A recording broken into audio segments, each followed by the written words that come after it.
There's a moment you've probably lived through without even realizing it. A moment when you were standing near a door, or waiting at a table, or checking your phone for the third time in 10 minutes, and the person you were supposed to meet still wasn't there, and you told yourself something quiet, something you didn't want to admit out loud. You said, "They're late again." And maybe you sighed. Maybe you smiled because you were used to it. Or maybe something inside you tightened just a little. Because lateness is interesting. It's personal without trying to be. It's the kind of behavior that seems small on the surface, almost harmless, almost ordinary, until you start noticing the pattern. And what's strange is that everyone has a story about it. Everyone knows someone who is always late. And some people, if they're honest, are that person. Here's the part most people never talk about. Lateness isn't really about time. Not at its core. It's about psychology. It's about emotion. It's about identity. It's a quiet reflection of how someone relates to the world, to themselves, and to the pressure of expectation. And if you lived long enough around people who show up late, not once, not twice, but consistently, you've probably felt that something deeper is going on. Because patterns don't build themselves, something builds them. The truth is this: chronic lateness has less to do with clocks and more to do with invisible internal clocks that tick differently inside people. Some people move through life like they're racing a countdown. Others move like time is a river that will always keep flowing, so there's no need to rush.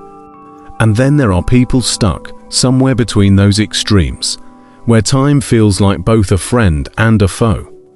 And those are the people who are almost always late. There's something almost poetic about the way time bends for them. They don't mean to cause inconvenience. They don't wake up thinking, "Let me make someone wait today." Most of the time, they're fighting a silent battle inside. A battle that revolves around pressure, fear, avoidance, hope, and sometimes even a subconscious longing for a little more space, a little more comfort, a little more room to breathe before facing the next thing life is asking from them. And if you really want to understand these people, you have to pause and imagine what their morning feels like. Imagine someone waking up thinking they have more time than they actually do. They get ready slowly, talking to themselves about what they need to do. They tell themselves they'll finish everything just in time. But then they remember an email, a message, a small task they forgot yesterday, and they think it'll take only a minute. But time doesn't work the way they imagine it.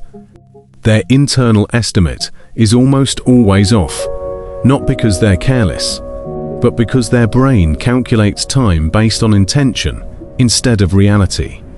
Psychologists sometimes call this emotional miscalculation. It's when someone estimates time, not by what will happen, but by what they wish would happen. It's like planning a trip based on the perfect scenario, where nothing slows you down. No traffic, no interruptions, no distractions. But life rarely gives anyone perfect conditions. People who are always late usually live inside that hopeful version of reality. They think the world will cooperate today, even if it hasn't cooperated in the last 100 days. This isn't irresponsibility, it's optimism. Sometimes too much of it. Yet, that's only one layer. There's also something else happening inside them, something deeper. Many people who are habitually late struggle with emotional transitions. When they're doing something they like, it's hard to pull themselves away. When they're doing something stressful, it's hard to begin the next task. Starting and stopping both require mental energy. And for some people, that shift feels heavier than others realize. You might think, but everyone struggles with that. And you're right. But for some people, that struggle isn't a moment. It's their entire day. Imagine living in a world where every transition feels like a small emotional negotiation. Getting out of bed, leaving the house, finishing a conversation, ending a task, starting the next one. Each moment feels like it needs a breath, a delay, a second attempt. And those seconds over time grow into minutes, then 10 minutes, then 20. And before they know it, they're late again. So when someone says, "I didn't mean to be late," they're usually telling the truth. They genuinely didn't. But this doesn't make lateness easier for the people waiting, because lateness has a social weight. It feels personal, even when it isn't meant to be. It feels like a tiny broken promise, even when the intention was good. And yet, if you look closer, the psychology of lateness often comes from the opposite of disrespect. It comes from self-pressure. It comes from overcommitment. It comes from fear of disappointing someone. It comes from trying to do too much in too little time. It comes from wanting to be everything to everyone, and forgetting that time is a limit no amount of kindness can stretch. Some people who are always late are perfectionists. They tweak a small detail before leaving. They adjust something one more time. They want to show up prepared, presentable, ready. But that extra detail costs them minutes, and those minutes cost them punctuality. Their lateness isn't lack of care. It's actually too much care directed in the wrong moment. Others are emotional avoiders. If an event makes them nervous, they delay. If a meeting feels heavy, they move slower. If a situation feels overwhelming, their mind tries to protect them by stretching the time before they face it. Not consciously, not intentionally. It's a quiet psychological defense, a soft buffering of reality. Then there are dreamers, people who move through life with big thoughts and wandering minds. They lose track of minutes because their imagination is louder than the clock on the wall. They forget time, not because they don't value it, but because they're pulled into ideas so easily. They live more in inner worlds than outer schedules. And then there are the emotionally overloaded individuals, the ones who carry too much on their plate, too many responsibilities, too many pressures, too many expectations from others. Their day is a long list of obligations that pile up, and lateness becomes an unintentional side effect of trying to hold everything together. They're not late because they don't care. They're late because life is pulling them in 20 directions at once. And if you've ever watched someone like this rush out the door, breathless, apologizing, promising to do better next time, you might notice something in their eyes, a mixture of guilt and exhaustion. They're trying, they really are. But time keeps slipping. And here's something personal you might relate to. Sometimes, the people who were always late grew up in environments where time didn't matter as much. Maybe the household was chaotic. Maybe routines didn't exist. Maybe clocks were suggestions, not rules. So as adults, they continue living in that soft, flexible version of time. Not because they choose to, but because that's the rhythm they learnt. Other times, lateness is emotional rebellion. Not dramatic rebellion, quiet rebellion. The kind where someone grows up feeling overly controlled or constantly monitored or pressured to meet everyone's expectations. And as adults, they reclaim control in the only safe way they know.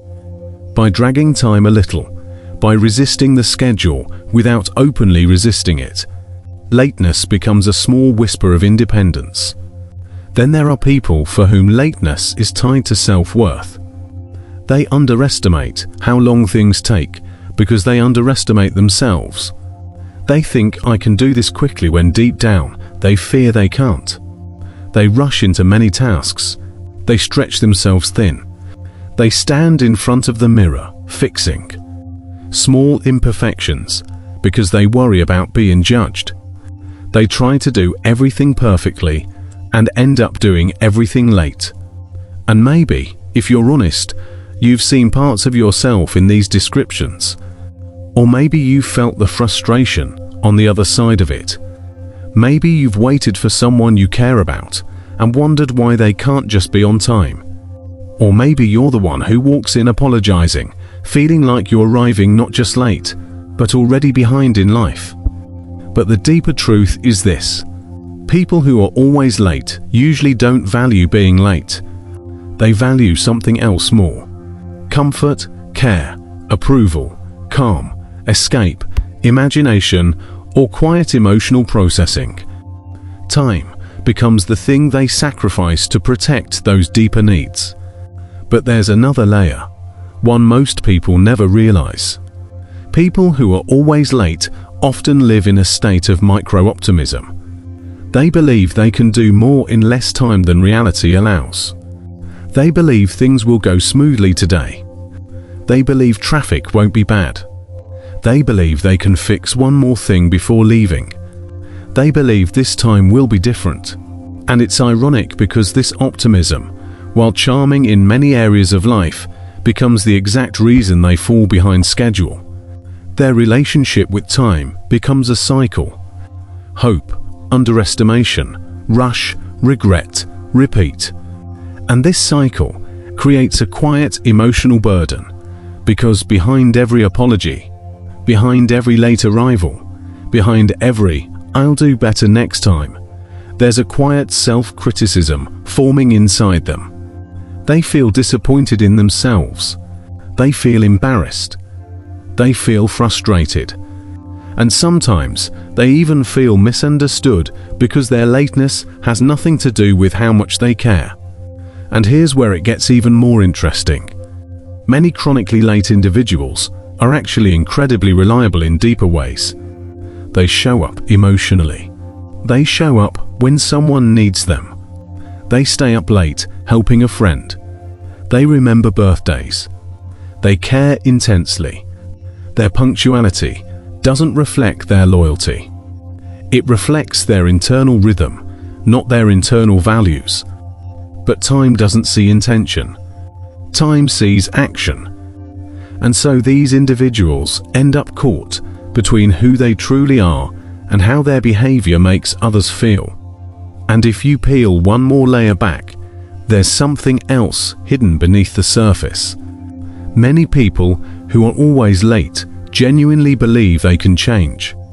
Every time they walk out the door late, they tell themselves, "Next time I'll get it right." And that hope keeps them trying. It keeps them optimistic. But until they understand the psychology underneath their lateness, time continues slipping through the cracks. Now, here's the part no one talks about. There's a reason lateness feels so emotional, both for the person who is late and the person waiting for them.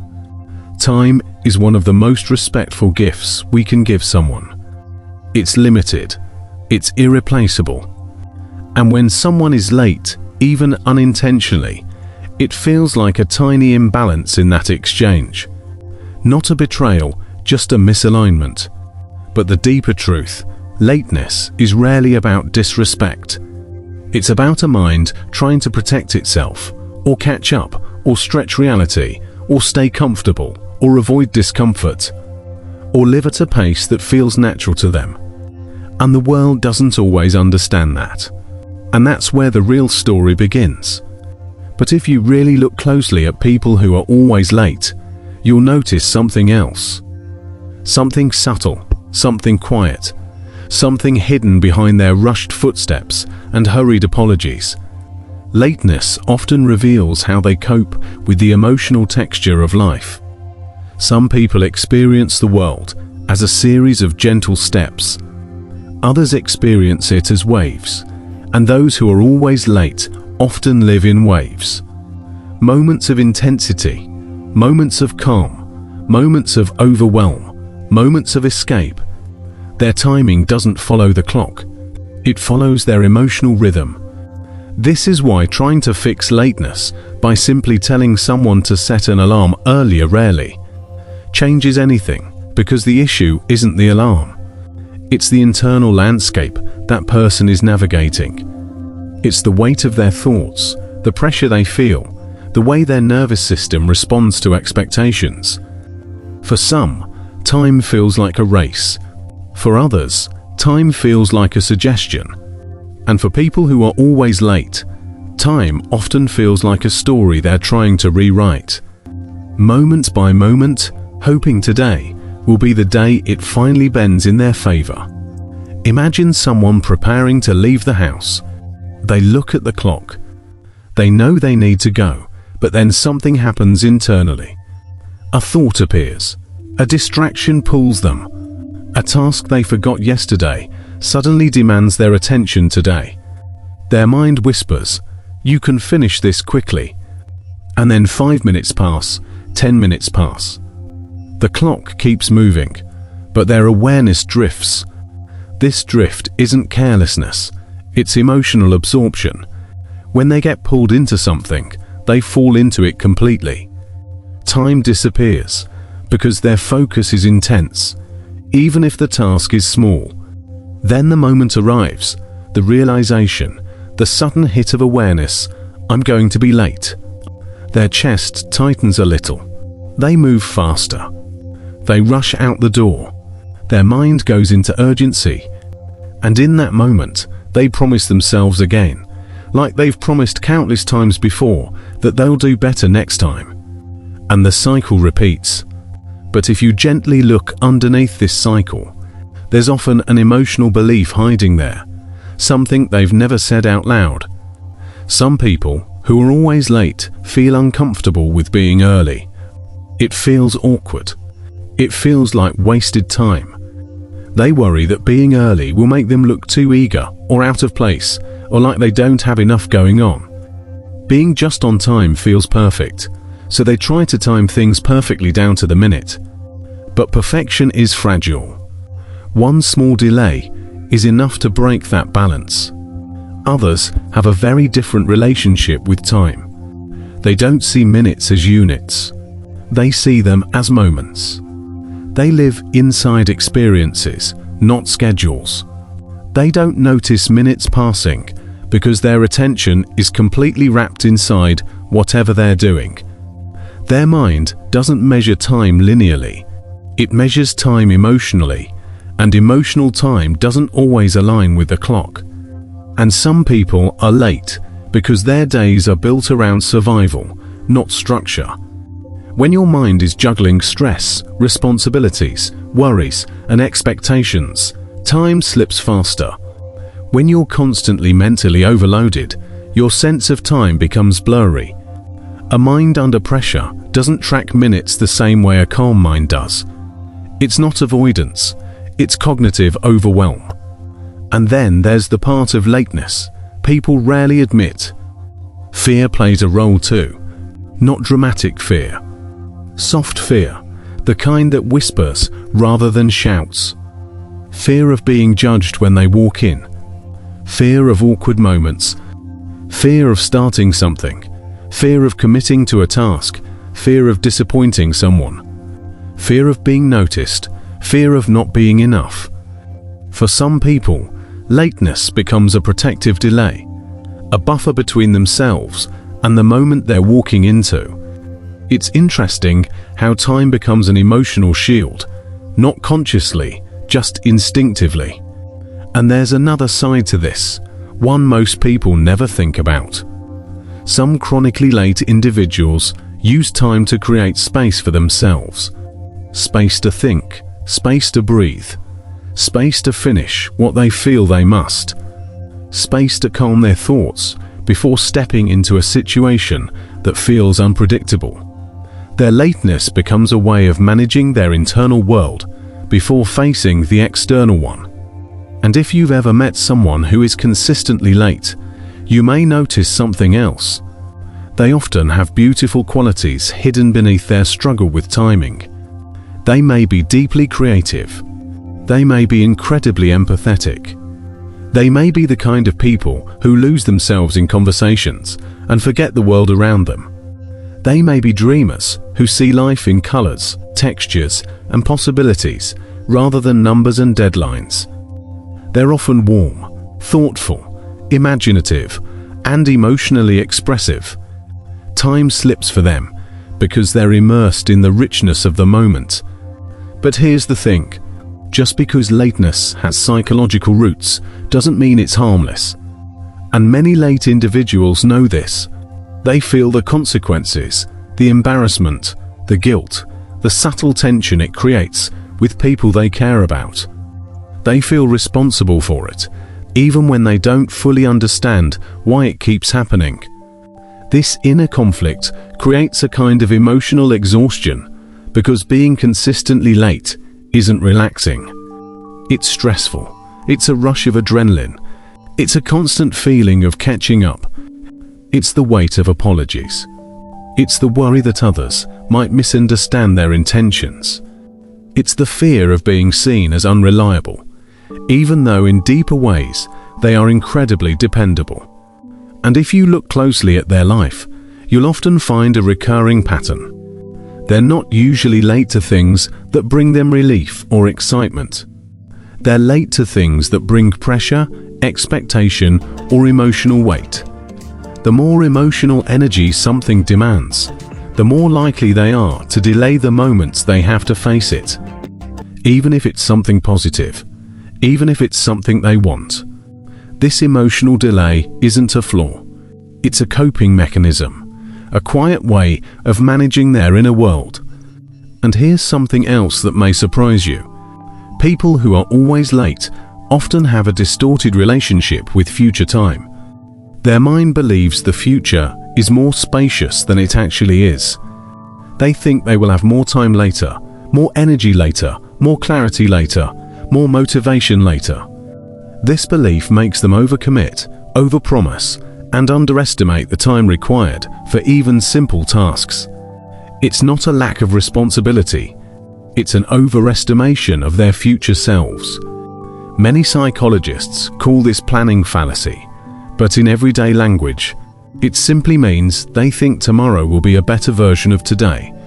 And that hope, while comforting, becomes a trap, because when tomorrow arrives, they are still the same person with the same habits, the same emotions, the same struggles with transitions and pressure and perfectionism. But something important shifts once someone begins to see their own patterns clearly. When they realize that lateness isn't about clocks, it's about the stories they tell themselves, the emotional beliefs they carry, the invisible pressures they feel, the sense of responsibility they hold, the quiet avoidance they never named, the perfectionism they try to hide, the hope they cling to, the overwhelm they struggle to manage. Understanding this doesn't magically fix everything, but it gives compassion to a behavior often misunderstood. And compassion is the beginning of awareness. Awareness is the beginning of change. Imagine someone who has been late their whole life suddenly realizing why the patterns, the emotional triggers, the internal stories. They begin to see how their mind estimates time, not based on minutes, but based on how they feel about those minutes. They see how their transitions require more emotional energy than they realized. They see how they stretch time to protect themselves, or avoid discomfort, or calm their thoughts, or hold on to moments they don't want to leave. Understanding this creates a shift, a quiet one, but a powerful one, because now instead of fighting themselves, they can work with themselves. Instead of telling themselves, "I just need to try harder," they can tell themselves, "I need to understand what makes time feel for me." Instead of forcing punctuality through pressure, they can build it through self-awareness.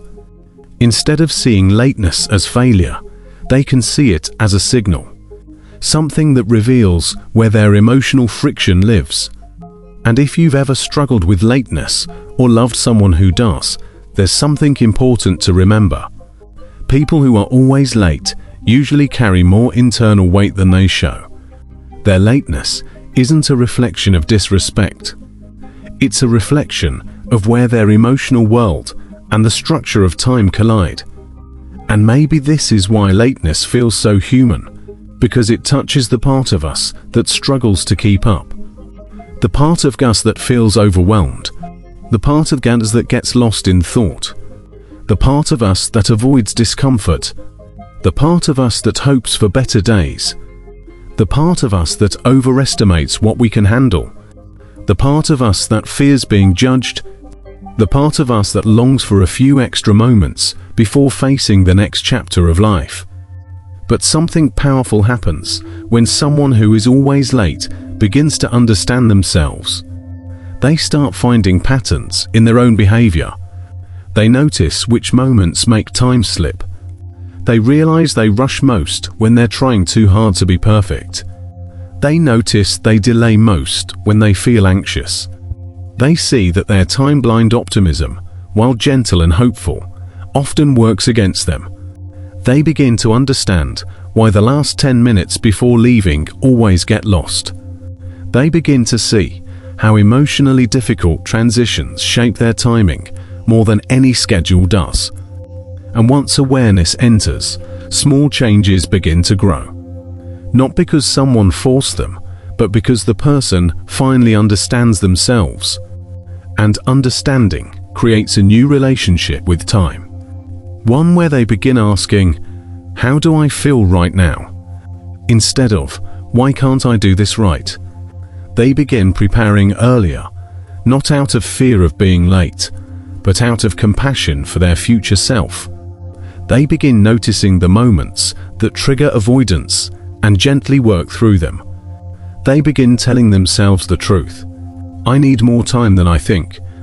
They begin planning, not from optimism, but from reality.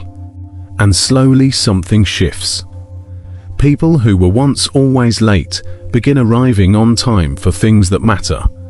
Not because they changed their nature, but because they learned to work with their nature. They understood that time isn't an enemy. It's a partner, something to align with, not chase. They stop making promises to be perfect. Instead, they make promises to be present. And that changes everything. Because when you understand your relationship with time, you understand a part of yourself that most people never examine.